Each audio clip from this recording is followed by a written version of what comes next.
With the Dead Hand collection dropping last week, a lot of people were surprised by the prices Valve attached. Classified skins at $50, coverts pushing $200, and field-tested gloves for just $170?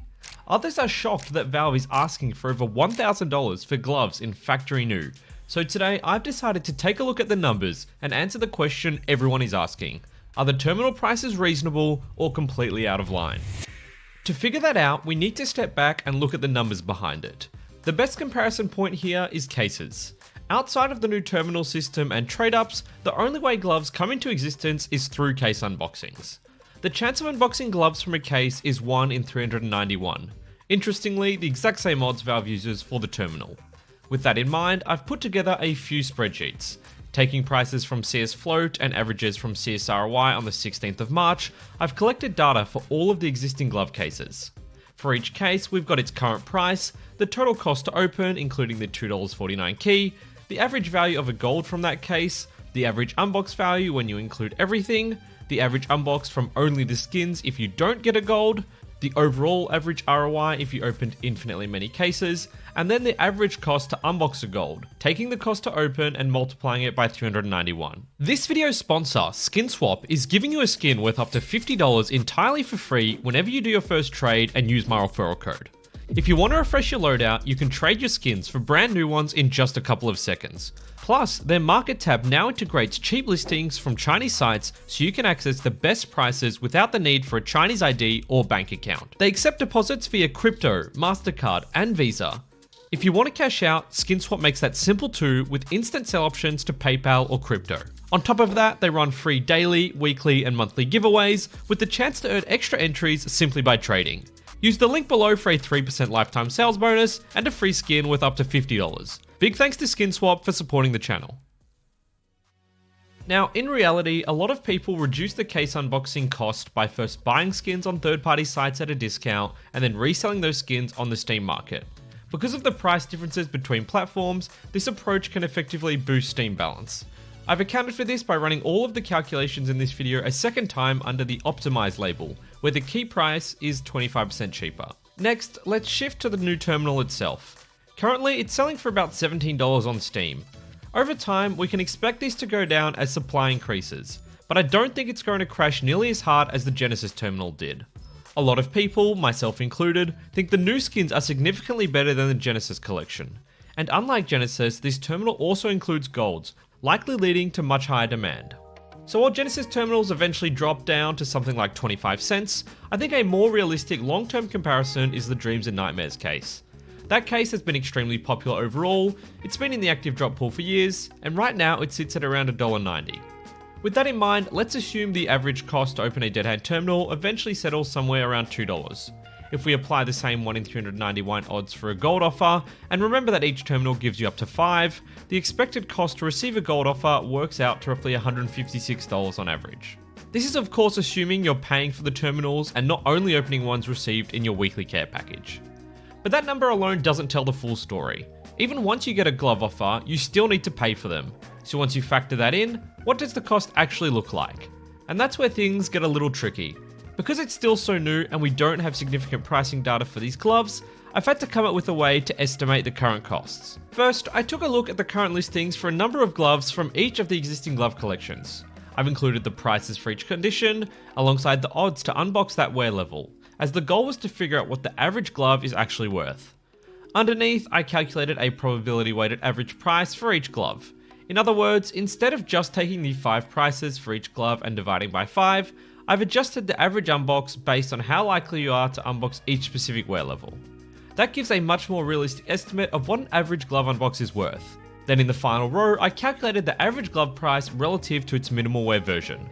I'll explain why I chose min wear in a minute, but on average, a random pair of gloves across all wear levels ended up being worth about 59% of its minimal wear price. With that number established, the next step was estimating the average value of a gold offer from the new terminal. I couldn't just replicate the same strategy, as there's currently no listings for the new gloves, given they're all still under the 7-day trade hold. Instead, I went onto Reddit and collected a bunch of posts where people had shared screenshots of their glove offers. For whatever reason, most of the screenshots I came across were in minware, and that's why I ran the earlier calculation as a reference point. because once we know the average price of a minimal wear glove offer, we can convert that into an estimated average value across all wear conditions. According to these offers, the average min-wear glove was priced at $528. Adjusted to the overall average, that becomes $312. And with the optimal reselling strategy, it comes out to $250. So if we take the $312 average glove price and add it to the $156 spent on terminals, we get a total of $468.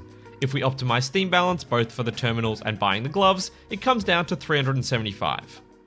Now, it's important to keep in mind that these are still estimates. Everything here is based on averages, and the terminal system adjusts offers based on things like float values and possibly regional pricing or demand. But using values I could find, this is the best I could do. I also want to mention that this video is not professional financial advice. CS2 skins are virtual items and can be highly volatile. Past performance is not indicative of future results, so please do your own further research and consider your financial position before making any decisions. Let's now go back to cases for a moment, because this is where the comparison really starts to get interesting. I've decided to focus on these four in particular, and exclude the glove, Hydra, and Broken Fang from these calculations. Because they are all priced significantly higher and cost up to $50 each to unbox, they really skew with the averages. Instead, these four cases are much closer to the predicted terminal price, with the total cost to open each one sitting around the $3 mark. The average cost to unbox a gold from these four cases is $1,169, but that number on its own is a little misleading, because while you're chasing that gold, you're also unboxing hundreds of other skins along the way. So if we take the average value of a non-gold unbox, which sits at roughly 90 cents, and multiply that by 391, you'd end up with about $350 worth of skins by the time you finally hit a gold. If we sell those skins to offset the cost, with a 5% sales fee, that brings down the average gold unbox to $834. And if we take a look at our optimized scenario again, the average cost to unbox after selling skins drops to $639. So actually, unboxing these cases is more expensive on average than the terminal to get a gold. I'm well aware, however, that this doesn't paint the full picture. You can of course get lucky by unboxing a gold or receiving an offer for a glove in the terminal much earlier than 391 cases. On the other hand, I know people who have gone on insane dry streaks and unboxed over 1,500 cases in a row without any gold. Cases do have one big advantage though. There's always that possibility of hitting a gold for the price of a single case. You could theoretically spend $3 and walk away with gloves in any condition. For the terminal, regardless of when you receive the offer, you still have to pay the full price of the gold to claim it, and good condition gloves do cost significantly more. From some of the images I've seen, the factory new variants are selling for well over $1,000 through the arms dealer. It rests to be seen if they will resell for more than that once supply increases. For the dead hand gloves, the price of the terminal itself is one of the most important variables in the entire comparison. So I've made another table here where the left column is the hypothetical cost of the terminal, and the right is the average total cost to unbox a gold at that price point. According to these calculations, the terminal would need to settle around the $6.75 mark to make the average cost to unbox roughly $840, similar to the average cost of unboxing one from the cases we mentioned earlier. At the current $17 price point, it costs over $1,600 to unbox an average pair of gloves. With the optimized approach, the terminal needs to fall to $6.25 to become cheaper. So to answer the original question, are the terminal prices actually worth it? Statistically speaking, if the terminal itself costs less than about $6.50, then potentially yes, the average price to unbox a gold could become cheaper than spending the equivalent on cases.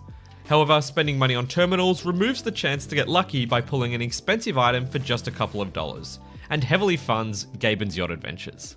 It will be interesting to see how the terminal prices adjust moving forward, and what prices the new gloves land at on Steam and trading sites once they hit the market later this week. To be clear, I don't advocate opening cases or paying for terminals for that matter, as you're almost certainly losing more money compared to just buying skins directly outright. But I wanted to make this comparison to break down the numbers. If you've made it this far in the video, I've got something for you. This month, I'm giving away the brand new AWP Queen's Gambit in Field Tested to one of you. To enter, just like the video and leave a comment including the word Queen. The winner will be chosen on the 31st. Good luck. There's also a bigger picture here that's worth thinking about. These new terminal skins could have a pretty significant impact on the existing skin market, especially gloves and knives, depending on how Valve handles things going forward. If Valve started releasing new skins at extremely accessible prices, it could dramatically increase supply. And if supply of high tier items suddenly explodes, that would almost certainly push prices down across the board for existing gloves. That kind of scenario could further shake confidence for people holding large inventories. Whether you like it or not, the CS skin economy relies heavily on rarity and scarcity.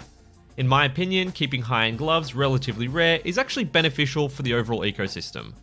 Sure, some will argue it's just Valve being greedy, but if factory new gloves in the terminal cost $1,300, and the market is still willing to pay even more for factory new gloves on third-party sites, then it might be a good thing the barrier to entry is so high. And trust me, you'd spend a lot more than $1,300 on average to get factory new gloves from any of the existing cases. There's actually a lot more at stake here than it might seem at first glance. So I'm really curious what you think. Is Valve just being greedy with these prices, or is keeping the supply of top tier items limited actually the healthier move for the CS economy in the long run? If you have ideas on how I could improve this analysis, let me know in the comments. And if you want to learn about 15 of the best money making strategies for CS2 right now, check out this video next. Thanks so much for watching and take care.